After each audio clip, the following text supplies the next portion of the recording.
అరే బాబు తమ్ముళ్ళు కొంచెం జాగ్రత్తగానండి. అప్పుల గురించి ఒకసారి చెప్తాను. నాకు తెలిసింది ఒకటి.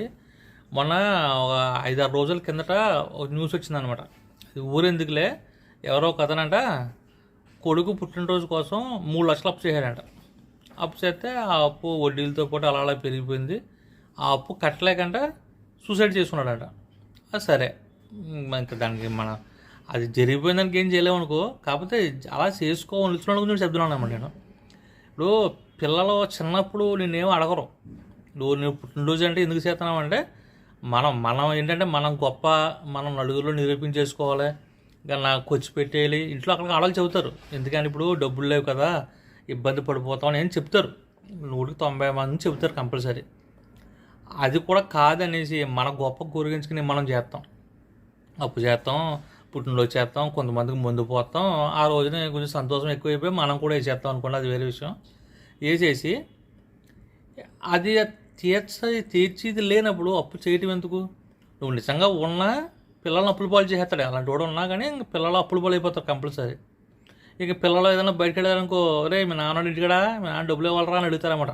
ఎందుకంటే మేము అన్నీ అనుభవించున్నాం, అందుకని చెబుతున్నాను అనమాట. డబ్బు పిసినతనంగా ఉంటాడంటారు కదా, ఉండాలి ఈ రోజుల్లో. డబ్బు ఉన్నప్పుడు నువ్వు ఐసా పైసా కింద ఖర్చు పెట్టేస్తావు.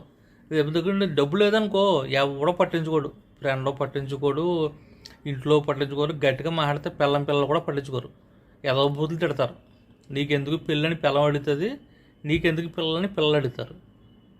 అది ఎందుకంటే మీ మీద నేను కొంచెం వయసులోనో ఇలాంటి వాటిలోనో అనుభవం ఎక్కువ కాబట్టి నేను చెప్తున్నాను. అందుకని మీరు పిల్లలకు వచ్చి పెట్టేది ఇప్పుడు కాదు, మీరు పిల్లలకు వచ్చి పెట్టవలసింది. వాళ్ళ పిల్లలు పెద్దోళ్ళు అవుతారు కదా, వాళ్ళకి మంచి జీవితం ఇవ్వాలన్నమాట. వాళ్ళు ఎవరి మీద ఆధారపడకుండా వాళ్ళ కాళ్ళ మీద వాళ్ళ బతికేటట్టు మీ వల్ల అయితే చెయ్యండి. ఒకవేళ అనుకోకుండా మనం ఇప్పుడు చూస్తున్నాం బయట, ఇంట్లో మగదిక్కు లేకపోతే ఆడది బతుకులు ఎంత కష్టం అనేది. మీ వల్ల అవుతే మగాడు లేకపోయినా సరే ఇంట్లో ఆడదే ధైర్యంగా ఎవరి దగ్గర చేయి సాపకుండా బతికేటట్టు పరిస్థితి తీసుకురండి. అంతేగాని మీరు గొప్పలకు పోయి ఎవడో ఆడి చేశాడు, ఈడి చేశాడు, ఉన్నవాడు చేశాడు అని చెప్పి లేనోడు అప్పు చేసి కూడా చేస్తున్నాడు ఈ రోజున. ఇదని కాదు, ఏ ఫంక్షన్ అనేది చేస్తున్నాడో అప్పు చేసి చేస్తున్నారు. ఎందుకు? ఎవరు అడుగుతున్నారు మిమ్మల్ని అప్పులు చేయమని? ఇప్పుడు మగోడు ఇప్పుడు ఏ రోజుని బయటికి వెళ్ళి ఇంటికి వస్తాడో తెలియదు.